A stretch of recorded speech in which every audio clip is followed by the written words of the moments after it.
Dans les quartiers où il y a de la vulnérabilité, c'est important en fait d'amener la culture aux jeunes, d'amener l'expression artistique aux jeunes. On a des preuves, des statistiques qui sont faites là-dessus que l'art sauve le monde et c'est un stimulant extraordinaire pour toutes les personnes qui sont plus fragilisées, je dirais, dans notre société.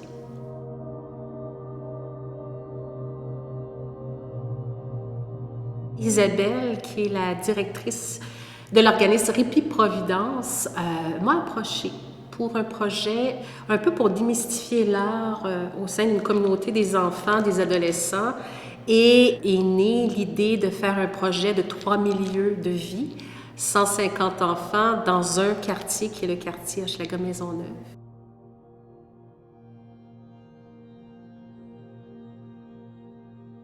Chaque groupe d'âge, donc par exemple pour Répit Providence, les enfants de 0 à 6 ans, eux ont à faire ce qu'on appelle les habitations. Donc les habitations d'hier à aujourd'hui, donc en parlant du tipi jusqu'à la maison plus traditionnelle, et de voir à travers les yeux d'un enfant qu'est-ce qu'on aime avoir à la maison, dans quoi on se sent bien, qu'est-ce qui est la nécessité. Et pour entre ados et copains-copines, on a choisi le mannequin masculin où on fait du découpage, du collage sur un mannequin pour montrer un peu à quoi les enfants sont attachés dans le quartier. Et pour l'école Chaumédé Maisonneuve, donc une classe de secondaire 5, on a choisi un mannequin féminin et là on parle vraiment beaucoup plus de la notion de femme et la notion de mère. Donc d'hier à aujourd'hui, à partir donc, du peuple iroquois, et tout vient de matériaux récupérés, c'est 100% récupéré. Et les enfants travaillent avec très peu de matière, donc c'est important pour eux d'aller chercher leur créativité, d'évoluer, de prendre conscience de ce qu'ils peuvent faire avec un rien aussi. C'est sûr que nous, on a une dynamique qui est différente de d'autres organismes, puisque les enfants dorment ici, sont hébergés ici, donc ils sont ici sur une période de 2 jours, mais ils viennent 1 à 2 fois par mois. Donc les enfants sont, si on peut dire, en rotation ici. On ne pouvait pas faire des ateliers qui, à toutes les semaines, le même enfant va travailler sur sa participation, sa contribution à l'œuvre finale.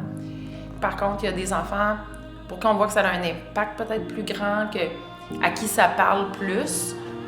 On a la possibilité de les faire revenir pour qu'ils puissent continuer à travailler là-dessus si on voit que ça a un impact très positif dans la vie d'un enfant. Ce qui a été difficile au départ, c'est que la plupart d'eux disaient qu'ils trouvaient rien de bon dans le quartier. Et c'était pour eux décourageant même, parce qu'ils voyaient que c'était la prostitution, c'était la drogue, c'était que des choses négatives. Mais on s'est dit, est-ce que vous pouvez vous tourner vers ce qui est quand même bon dans le quartier? Ils ont vu, oui, c'est sûr qu'il y a le carrefour par enfant, il y a entre ados qu'ils aiment venir entre ados. Il y a des parcs qu'ils aiment aussi dans le quartier. Donc de tout ça est née une représentation de ce qui est pour eux Hochelaga à travers ce mannequin qui va donner une œuvre formidable. Je pense par exemple à Répit Providence avec les enfants de 0 à 6 ans. Je trouve ça beau. Les enfants sont fascinés par la possibilité d'avoir un temps dans leur journée pour s'exprimer. Ils en reparlent aussi quand on les recroise. Même chose pour les adolescents. Les adolescents, eux, sont un peu plus... sont plus face à l'ère du temps réel, technologie, tout ça. Alors eux, ils n'ont pas nécessairement appris à utiliser des matériaux recyclés, tout est accessible, hein? Tout est tellement à la portée de leurs mains. Alors, c'est drôle, des fois, je les entends me dire ben là, voyons, comment qu'on va pouvoir faire ça? Ça sert à quoi? Je ne suis pas capable, on va faire quoi? Puis, tranquillement, quand on leur explique, on voit dans leur visage que c'est possible et la fierté d'y arriver aussi, sans avoir ça rapidement, gratuitement. Mais ce qu'on pourrait se dire au niveau de ce que ça va rapporter aux jeunes, premièrement, c'est l'estime de soi. Ces jeunes-là voient souvent les choses négativement, mais en faisant un tel projet, on voit naître un sentiment non seulement d'appartenance, donc ils s'approprient leur quartier d'une façon différente. Ils ont une estime d'eux qui est relevée. Ça veut dire qu'ils croient maintenant à leur potentiel. Ils se sentent fiers d'eux, fiers de ce qu'ils sont en train d'accomplir. Donc, c'est ça qui est formidable dans ce projet-là.